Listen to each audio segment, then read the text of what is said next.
So just like I was saying before, you're going to have a quadratic equation on top. You're going to have a linear equation on the bottom. So let me label that.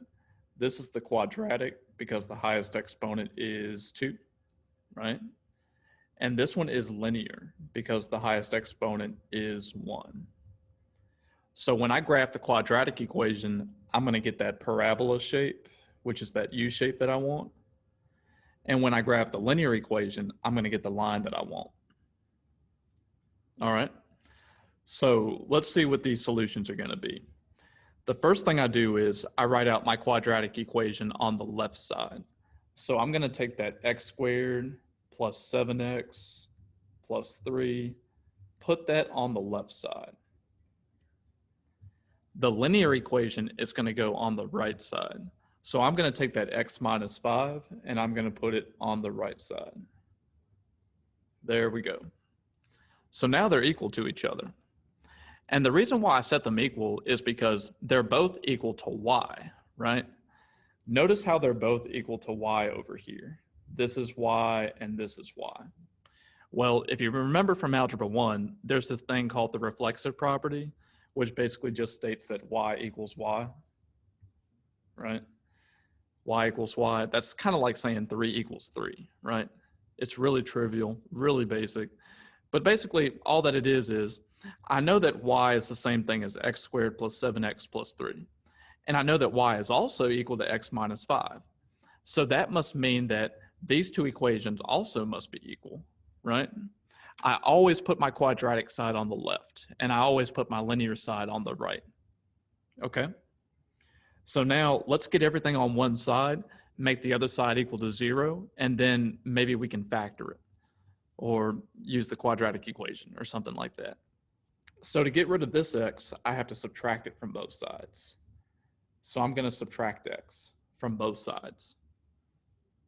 The negative 5, I can get rid of that by adding 5. That'll get rid of the minus 5. Just make sure you do it on both sides to make them equal. So I'm subtracting x, but I'm adding 5. So let's see what happens. Now, the reason why I did that is because I want the right side to equal 0. And it does, right? But all the action is going to happen on the left side now.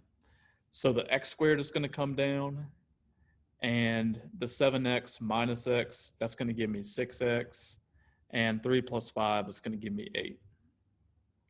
So now, hopefully, I've got something I can factor on the left side. I want to find two numbers that multiply to 8, but at the same time add up to 6. So I'm thinking, hey, what two numbers will multiply to 8? That's got to be 4 times 2. So I get x plus 4 and x plus 2. Okay, so I factored the left side. And now what I can do is, since I have those two factors on the left side, I can set them both equal to 0. So let's go ahead and do that. I'm going to get two different linear equations. My first linear equation is going to be x plus 4 equals 0. And then my second linear equation is going to be x plus 2 equals 0. And we're going to solve them both for x. So that means I've got to get x by itself. For the first one, I can subtract 4 from both sides. So when I do that, I subtract 4 from both sides, and I get 0 minus 4. That's going to be negative 4. Over here, I've got x plus 2 equals 0. I can get the x by itself by subtracting 2 from both sides. So when I subtract 2, I get x equals 0 minus 2, and that is negative 2. Good. So now I know what my x values are.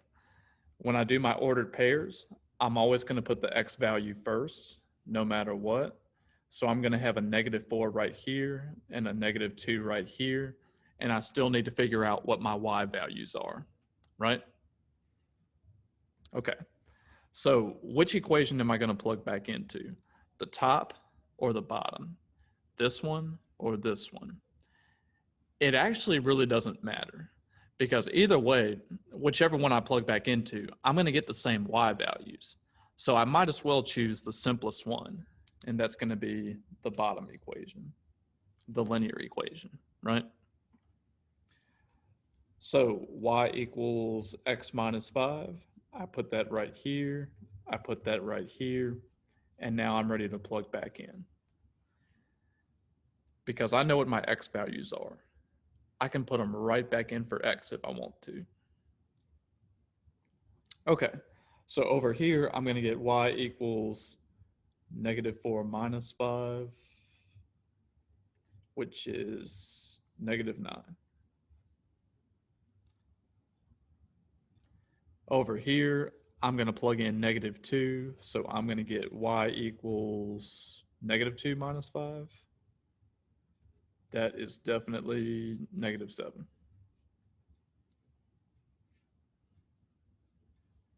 Okay. So the -4 up here is going to go with the -9 down here. So I got to put the -9 next to the -4. So I fill in that ordered pair right here.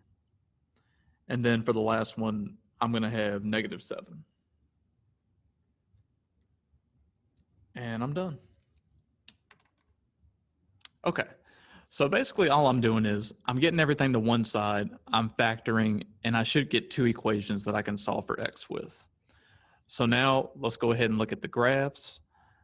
We're going to look at Desmos, and we're going to see what the two solutions are going to look like. So I plug in the top equation. That's the quadratic. I'm going to get y equals x squared plus 7x plus 3. There's my U shape, or my parabola. On the bottom, I have y equals x minus 5.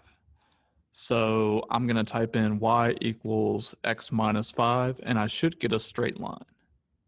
Yep. That's my blue line down here. Where do they cross? They cross twice, right here and right here. -2, -7, and -4, -9. So that's a way you can check your answers.